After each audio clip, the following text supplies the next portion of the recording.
Okay, hi, I'm Rebecca.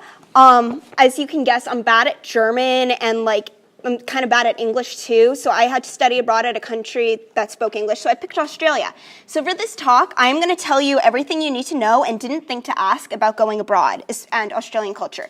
So they required, since it's for the agriculture business department, that it had to do with agriculture, so I told them I'm making an app, wine clubs, I'm making that for kids so they get to compare juices and they get to send juice to their house and get recommendations. It was very different. Although Australians are essentially the same as Americans, agriculture business students are so different. Like in the middle of the week, they'd go to strip clubs. There was one on our block. This is a Google image.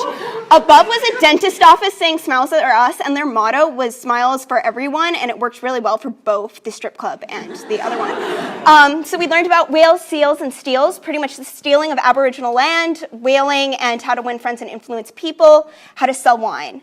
Come on, slide, we can do it. I'm going to tell you, here's our educational part.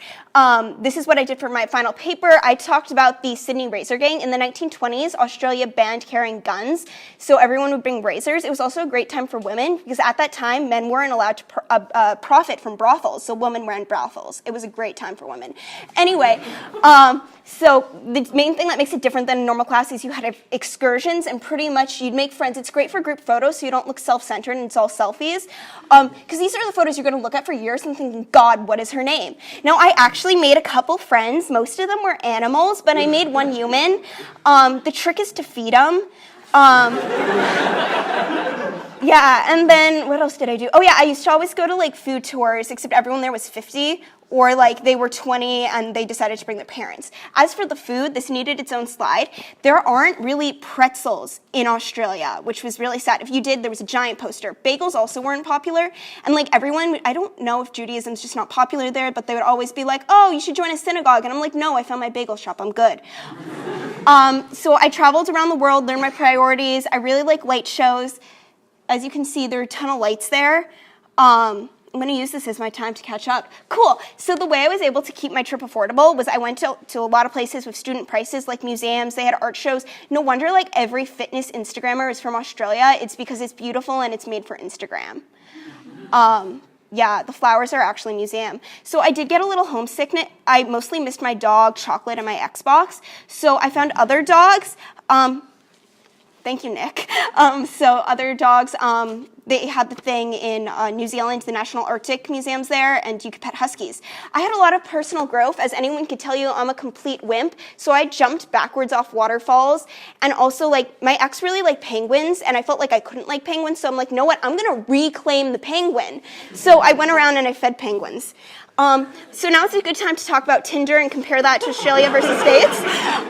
So I never read the messages. I kind of just collect them all like Pokemon, to be perfectly honest. Australian messages are what I expected Tinder to be like, but US messages are all techie, and I don't know if it's self-selecting or if I only attract nerds.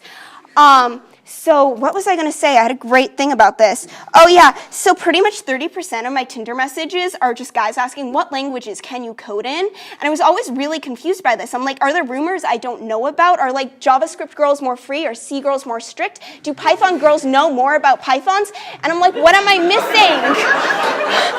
So then one of my CS friends, her parents were in CS, so she told me, no, it's just how they communicate. Speaking of communications, we're going to talk about dolphins now. I learned they love singing. Their favorite types are salsa music and 1920s golden era Broadway. If you sing that an octave up, they love it, especially Judy Garland. Just fun little lesson.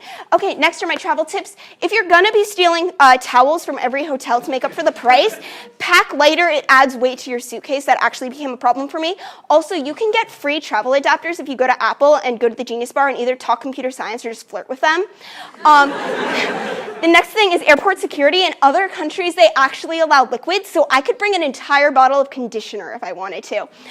I know. I also felt really tough because, instead of taking out liquids, you took out your inhalers, and I'm like, wow, I'm tough. So it was hard for me to reassimilate, because literally I got back and went to the Gamers Developers Conference, and I got to meet the VP of Xbox, but I had nothing witty to say, and I'm a funny person normally, and none of my jokes landed. I'm like, wow, I forgot how to socialize after traveling alone for a month. So my 3 conclusions are, if you want people to see your vacation photos, give an Ignite talk.